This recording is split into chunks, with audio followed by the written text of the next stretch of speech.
Bonjour à toutes et tous. Alors une petite vidéo en pleine nature aujourd'hui.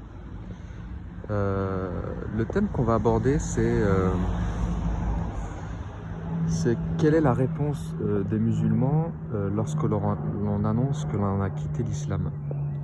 Alors juste avant de commencer, je vais prier le Saint-Esprit afin qu'il puisse nous accorder les fruits de son esprit, à savoir la vérité, la paix, la joie, pour moi ainsi que tous ceux qui nous écoutent.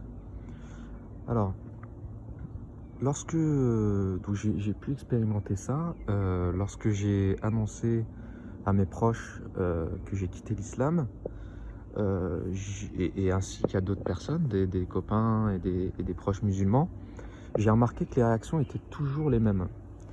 À savoir, d'abord, on me dit que je suis ignorant, que j'ignore tout de l'islam, que je ne connais pas le vrai islam.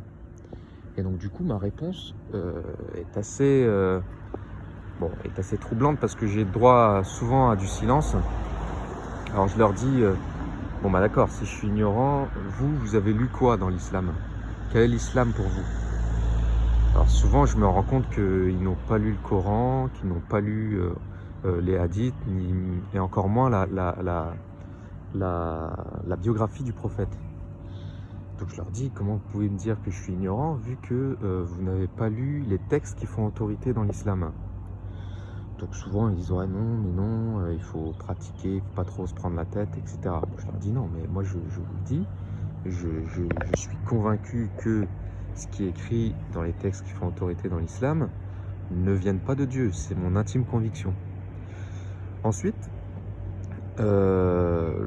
souvent la réponse c'est oui, mais tu sais, de nos jours, l'islam est victime d'un complot mondial. Bon, d'accord, complot mondial. Donc ça, c'est ce que je croyais aussi, hein. Je me suis toujours dit, l'islam venu d'Arabie Saoudite, wahhabite notamment, a été vraiment promu par les pétrodollars notamment, voilà, ils ont le budget communication, et donc du coup, je me suis toujours dit qu'ils ont travesti l'islam pour imposer un message rigoriste et faux. Bon, sauf que quand on lit les textes qui font autorité, bah, l'islam qui est promulgué est en phase totale avec ce qu'il y a dans les textes. C'est-à-dire qu'il n'invente rien. Il n'invente rien du tout. Autre chose,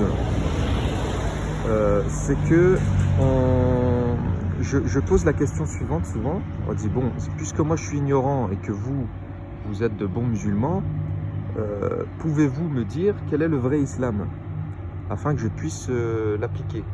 Parce que dans mon cheminement personnel, moi j'ai quand même lu pas mal de choses dans l'islam, notamment des penseurs soufis, comme Ibn Arabi, Abu Hamid al-Ghazali, qui était un penseur perse que j'aimais beaucoup parce qu'il avait une belle spiritualité. Mais d'un point de vue islamique, le soufisme est hérétique. Le soufisme vient du diable. Donc ces gens-là, aux yeux de l'islam, sont à bannir, sont hérétiques. Alors la réponse que j'ai également souvent, c'est voilà, donc je vous ai dit, c'est tu es ignorant, tu n'as rien compris à l'islam, l'islam est victime d'un complot mondial, et j'ai le droit aussi à ça t'arrange. Tu quittes l'islam parce que ça t'arrange. Bon, d'accord. Alors, je dis bon, pourquoi ça m'arrangerait? Ça ne m'arrange pas du tout. Moi, je ne l'ai ni fait pour l'argent, parce que ça va très bien financièrement. Je ne l'ai ni fait pour avoir des amis, ni pour plaire à quiconque. Je ne suis pas plus que ça en manque d'affection, et je ne suis pas plus que ça en quête de gloire et d'opportunités. Et franchement, familialement et socialement, j'ai plutôt beaucoup à perdre de devenir catholique et de quitter l'islam. Donc voilà, moi face à ces réponses-là, j'ai souvent le droit à un silence. Un silence, mais vraiment un silence de cathédrale, quoi. Et du coup, ce que je rajoute, c'est que euh, non, devenir catholique, ça ne m'arrange pas pour les raisons que vous citez. Parce que lorsqu'ils disent ça, ils disent oui, parce que tu as envie de boire de l'alcool, parce que tu as envie de manger du cochon, parce que tu as envie de faire ce que tu veux. Alors il y a un amalgame qui est assez incroyable, c'est que la plupart des musulmans, malheureusement, pensent que être catholique, c'est être français. Or aujourd'hui, on sait très bien que être français ne veut pas dire être catholique, ça se saurait. Et être catholique, je leur réponds aussi que c'est quelque chose d'exigeant de suivre le Christ. Jésus est exigeant. On doit aimer nos ennemis, on doit bénir ceux qui nous maudissent, on doit vouloir du bien à tout le monde, on doit devenir de vrais témoins sur terre des enseignements de Jésus. Et sans un travail personnel profond, c'est très très très difficile. On doit aussi aller à la messe une fois par semaine.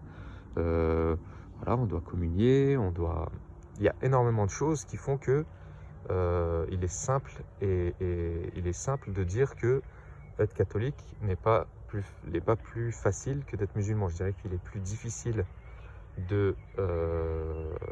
d'appliquer les enseignements de Jésus que d'appliquer les enseignements de Mohamed. Donc voilà, je profite donc de cette vidéo pour vous dire, mes amis musulmans notamment, que je n'ai aucun but de vous annoncer ce que je vous annonce. Pour moi, je le partage vraiment. Enfin, vous pouvez croire en ma sincérité, je pense, en mes convictions, en tout cas en ma sincérité. Je fais ces annonces et ces vidéos sur YouTube uniquement parce que j'estime que la religion catholique est la vraie. J'estime que c'est un trésor et j'estime qu'il serait égoïste de ma part de ne pas vous en faire part. Et donc moi, c'est une invitation en fait que je vous fais. C'est une invitation à ce que vous lisiez les évangiles. Enfin voilà, je vous invite à les lire ne serait-ce que par curiosité, voir un petit peu, découvrir Jésus à travers les évangiles. Vous verrez que vous ne connaissez pas Jésus finalement, parce que le Coran n'en parle pas de la même manière. Issa de l'islam n'est pas Jésus. Vous vous rendrez compte qu'ils ne sont pas nés au même endroit, vous vous rendrez compte qu'ils n'ont pas la même mère, puisque Myriam est la sœur d'Aaron, et ce n'est pas le cas dans la vraie histoire sainte. Donc voilà mes amis, moi je suis de bonnes intentions. Ce qui m'anime c'est ça, c'est-à-dire c'est la charité envers vous, c'est l'amour envers ma grande famille musulmane, envers ceux qui, enfin voilà, envers mes proches et envers ceux, et aussi parce que je comprends profondément de l'intérieur ce qu'est la vie et le logiciel islamique qui est imposé dans la tête d'un musulman. Donc voilà, moi c'est un appel à la liberté, un appel à la lumière, un appel à la beauté, à la bonté que je vous fais à travers ces vidéos. Voilà, je vous souhaite à tous et tous une très très très belle journée, et encore une fois que le Saint-Esprit puisse tous nous éclairer, l'esprit de vérité, l'esprit de la joie, l'esprit de la douceur et de la lumière. Voilà, excellente journée à tous.